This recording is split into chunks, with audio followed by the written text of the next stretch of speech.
আর বেশি জিকির করার তৌফিক দান করেন ইয়া আল্লাহ ওনার জিকিরে জিকিরমান হইয়া আমরা সকলে এক না এক হইয়া ইয়া আল্লাহ এই খেলাফত মজলিসের কাজ করা আমাদের তৌফিক দান করেন ইয়া আল্লাহ আমরা খেলাফত মজলিসের কাজ করতে করতে ইয়া আল্লাহ আল্লামা মামুন হক সাহেবের হাতকে শক্তিশালী করার তৌফিক দান করেন ইয়া আল্লাহ আল্লামা মামুন হক সাহেবের দ্বারা আপনি বাংলাদেশকে ইয়া আল্লাহ একটা আদর্শ বাংলাদেশ হিসাবে ইয়া আল্লাহ কবুল করিয়া নেন ইয়া আল্লাহ আমরা তাকে আগামী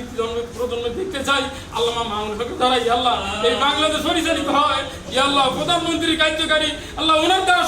সমাধান হয় আল্লাহ আপনি এই কথা আমাদের কবুল করিয়ে নেন ইয়া আল্লাহ আমাদেরকে তার হাতকে শক্তিশালী করার জন্য যা যা প্রয়োজন আমাদের করার তৌফিক দান করেন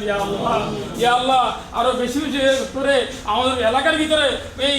ইয়া আল্লাহ এই বাংলাদেশ খেলাফত মজলিসের ইয়া আল্লাহ দাওয়াতের প্রসার করে আমরা এক ও ন্যায় দিয়ে কাজ করতে পারি আল্লাহ আমাদেরকে তৌফিক দান করেন ইয়া আল্লাহ আমাদেরকে এক ও ন্যায় দিয়ে কাজ